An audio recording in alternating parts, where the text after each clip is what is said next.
दोस्तों नमस्कार। मेरा नाम है मनीष कुमार सिंह और आपका बहुत बहुत स्वागत करता हूं मैं 4 पीएम महाराष्ट्र पे। दोस्तों महाराष्ट्र में जब से नई सरकार बनी है, ऐसा लग रहा है कि महाराष्ट्र सरकार के साथ साथ नाराज मंत्रियों की संख्या और ज्यादा बढ़ती जा रही है। पहले खबर आई कि एकनाथ शिंदे के कई नेता नाराज हैं, उसमें से कुछ ने तो अपने जो पद है उनसे इस्तीफा भी दे दिया है।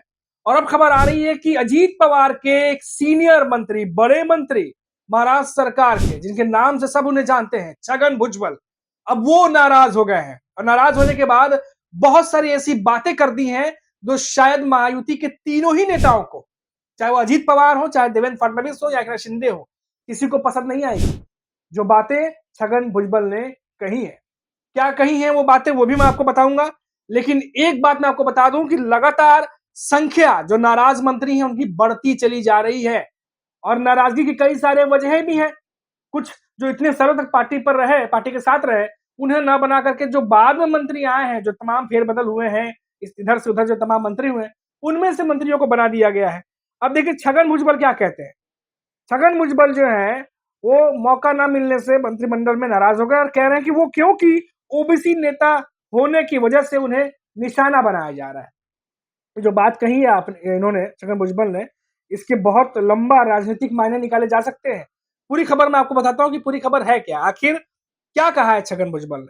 आपको बता दें कि अजीत पवार के वरिष्ठ नेता छगन भुजबल ने फडणवीस के मंत्रिमंडल से बाहर रखे जाने के पीछे साजिश के संकेत दिए। उन्होंने बोला कि साजिश की गई है और उन्होंने कहा कि उनके साथ अन्याय और धोखा हुआ है। ये छगन भुजबल कह रहे हैं, अजीत पवार के बड़े मंत्री हैं वो।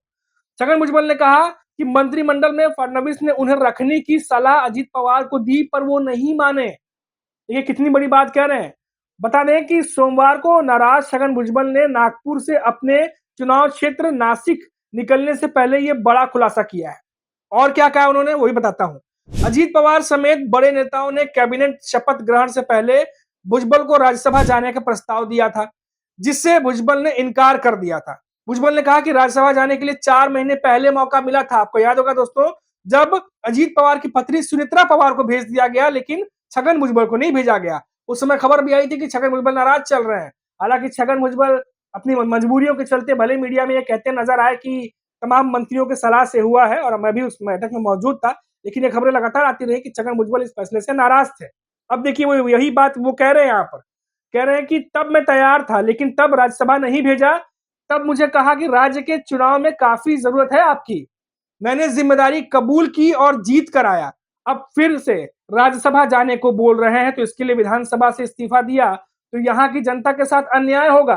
ये ठीक नहीं है। यानी छगन भुजबल अब विधानसभा की तैयारी कर चुके थे।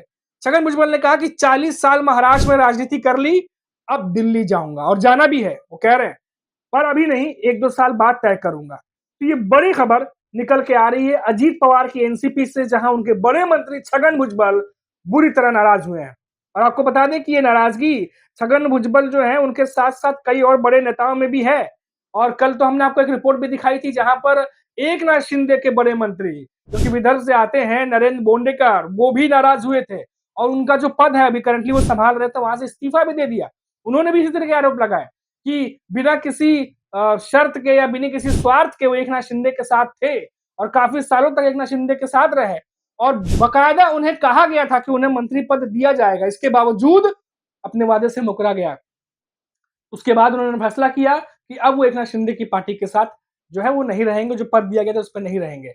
और हालांकि देखा गया कि बहुत सारा जो है तल्खियां देखने को मिली एकनाथ शिंदे की पार्टी के भीतर जब नरेंद्र बोंडेकर ने ये फैसला किया। बहुत ज्यादा खबर ये चर्चा में भी रही। अब इसके बाद खबर थी कि अजीत पवार की एनसीपी में भी जो अंदर की गर्मी है वो बढ़ी हुई है, तापमान जो है नेताओं का वो बढ़ा हुआ है। जो मंत्री पद 39 मंत्रियों ने शपथ ली है, उस 39 मंत्रियों में कई सारे ऐसे मंत्री हैं जिनके शपथ लेने से अंदर के ही मंत्री नाराज चल रहे हैं।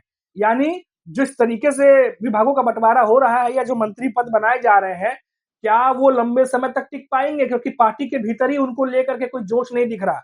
पार्टी के भीतर ही नेता नाराज दिख रहे हैं। तो फिर किस तरीके से सरकार जो है वो आगे बढ़ेगी, कैसे काम होगा, वो तो प्रमुख नेता जाने और वो तय करें। लेकिन इतना जरूर है कि एक चीज जो बाहर निकल के आ रही है दोस्तों, जिस पर ध्यान गया है, मैं चाहता हूं कि आपका भी ध्यान खींचूं। 2.5 साल की बात कही जा रही है महाराष्ट्र के कार्यकाल की। कि 2.5 साल तक जो है एकनाथ शिंदे, अजित पवार कह रहे थे कि अगर कोई मंत्री जो है वो सही से परफॉर्म नहीं कर पाता है तो ऑडिट किया जाएगा। ऑडिट के मायने कई सारे होते हैं। क्या उस मंत्री को उस पद से हटा देंगे? क्या दूसरे किसी मंत्री को बैठाएंगे? और क्या ये कार्यकाल जो दिया गया है, ये इसीलिए दिया गया है कि परफॉर्म करिए वरना आपको हटा के किसी और को करेंगे? या फिर जो अंदर के पार्टी के भीतर जो नेताओं की असंतोष की भावना है, उनमें देख करके ये कहा गया है कि आप रुकिए, 2.5 साल इनको बैठाते हैं, 2.5 साल बाद आपको बैठा देंगे। क्या इस तरह की कोई रणनीति भी बनाई जा रही है? क्या पार्टी के भीतर जो तमाम नेता भरे पड़े हैं, 2022 के बाद मायावती में आपने देखा कि तमाम विधायक जो है वो कैसे अजित पवार के साथ आए, एकनाथ शिंदे के साथ आए, सब सरकार में आके शामिल हो गए। सबकी अपनी उम्मीदें थी, सबके अपने-अपने सपने थे और उसको साकार करने के लिए एकनाथ शिंदे, अजित पवार ने वादे भी किए होंगे। कोई इसमें दो राय नहीं है, क्योंकि शिवसेना टूटने के बाद बहुत सारे नेता जो एकनाथ शिंदे के साथ आए थे, वो सरकार बनाने के लिए आए थे। सरकार बनी भी, लेकिन तब कहा गया था कि मंत्रिमंडल का विस्तार होगा, लेकिन एक ही बार हुआ, दूसरी बार होना था, जिसमें मंत्रिमंडल देना था लेकिन नहीं हुआ।